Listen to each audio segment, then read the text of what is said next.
In this video, we're going to talk about the rules that apply during the match, but outside of home. So the last video was focused entirely on what happens inside of home.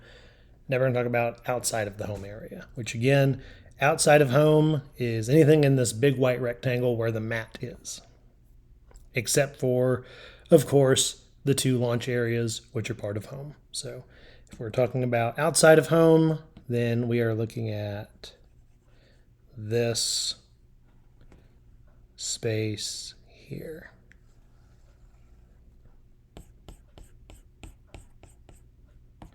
So that is outside of home. So the first rule is about interruptions, and interruptions happen anytime you touch your robot. If the robot is on the table and you touch it, it's an interruption. Doesn't really matter where it is. And that's probably not the exact definition of interruption, but it's the easiest one to work with. So if you touch your robot, you interrupted it. Sometimes that's okay. Sometimes that's not okay. So, and it's okay in home. You can interrupt the robot in home as much as you want, but it has to be completely in home. Let's see, what are we going to look at first? So if you interrupt it, it must be relaunched. Now, obviously, that's only going to apply in home. That doesn't apply here. If the robot was outside of home, even partly, when you interrupt it, it loses a token. So if my robot were moving around and it got to right here, and I touched it, that's an interruption where I lose a precision token. If the robot was right here, if it's still moving and I touch it right there, it is an interruption, but I don't lose a precision token because it's in home completely.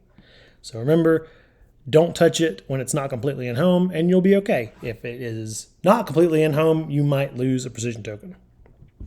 So here's what happens. So if the robot was partly outside, again, partly outside means not totally inside, you have to bring it into that home area. So if the robot is in this position, and I touch it, it has to go in the left home area. If it's in this position and I touch it, it has to go in the right home area. So in this case, if you're partly in the left home or partly in the right home, that's where you're stuck for that relaunch. Again, you can go to a different home area when you get to relaunch again, but for that case, it has to be in that home area. Now, what's nice here is if it is completely outside home, you can return it to either home area. So if the robot, let's say it picked up a green when it wasn't supposed to, and it stopped right here on the table, and it's not moving anymore, and I touch it, then I can move it either to the left home area or to the right home area at the technician's discretion. The referee does not get to tell you which one it has to go to here. It is up to you, and it can go to whichever one you want. In general, we don't want the technicians kind of handing things to each other. So if it's going to the right home area, a technician on the right needs to grab it. If it's going to the left home area, a technician on the left needs to grab it. So keep that in mind. So that's what happens to the robot. But what happens to, other equipment or mission models that are touching the robot? So if the robot was with the robot when it launched, so, my robot's going out there, it's pushing this square, and I interrupt the robot, I get to bring that back with the robot wherever it goes to. And so it's basically, if it left with the robot, it stays with the robot. But if the object was obtained after the robot was launched, then you give it to the referee and you lose it for the rest of the match. So if your robot picks something up on the field and then you grab your robot before it's completely in home, you lose whatever it was carrying that it didn't leave with. So this is a big one, big. Make sure you kind of drill this one into your students' brains, kind of If you leave with it, you get to keep it. But if you didn't leave with it and you interrupt it, you're going to lose that for the rest of the match. And that's something you don't want to have happen if you don't have to. So there is one exception to all this, and that is if the team does not plan to launch again, you can stop your robot in place. So if my robot gets, it's moving around on the field, and I notice it's about to knock over something I scored earlier, because we do all the scoring at the end of the match, and it gets to right, let's do a little bit of cleaning up here. If it gets to right here and it's about to hit that, I'm allowed to stop it right there. And if I don't bring it back to launch for the rest of the match, I don't lose any more precision tokens. So you are allowed to make that one last stop as long as you do not relaunch it. You cannot launch again without losing a precision token in that case. And in that case, if you stop it, it just stays there, and anything it has stays there. Equipment, mission models, whatever. So rule 1 in outside home is a big rule, and it's definitely one that you want to rehearse and make sure everybody knows what's going on there.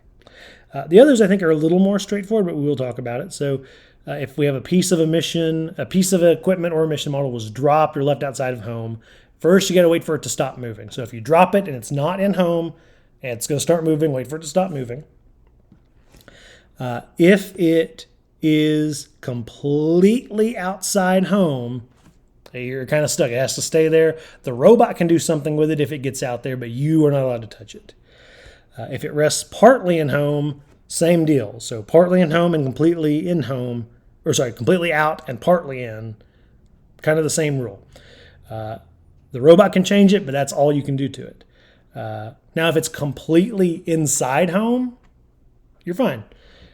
But if it's completely outside home, can't touch it. If it's partly in home, you can remove it by hand. That's what it says right here. Alternatively, in-time technicians may remove it by hand, but then it depends. If it was a mission model, it must be given to the referee for the rest of the match.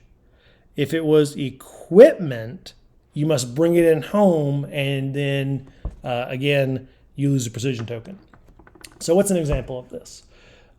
So your toy dinosaur here is a mission model. If it's laying partially in home and I go to touch it as the technician, then I have to give it to the referee for the rest of the match. But the Innovation Project model, which is the white brick piece that you make at home and bring to the competition, that is equipment. And so if your Innovation Project model is in that same situation, you can touch it and move it into home, but you do lose a precision token if you do that. For both of these kinds of things, the robot is allowed to move it once the robot gets to it, like it could anything else. So Rule 2 is very similar to Rule 1 and kind of how it plays a role with both your models and your equipment. So make sure you're very familiar with both of those. There's a lot of subtlety there. 3 and 4 should be a little more straightforward than the first two. There's dual lock on the table. Dual lock is how we secure the models to the table. You can't separate them. You can't take models apart. You can't break a mission model. Now, you can take your equipment apart. You can break your equipment because that's yours. But the mission models, you're not allowed to do that to. And this one is one that I know came up specifically last year. It may come up this year too. But you cannot interrupt your robot in such a way to strategically earn points. Now, earlier, I said you could do it to prevent yourself from losing points. That's fine. But if you are trying to say, okay, the robot's getting close, so close, I want to stop it till it just barely gets there so that I get these points and it doesn't go too far, you can't earn points that way. So you can't strategically stop your robot to earn points, but you can strategically stop your robot to kind of save yourself from undoing something you already did.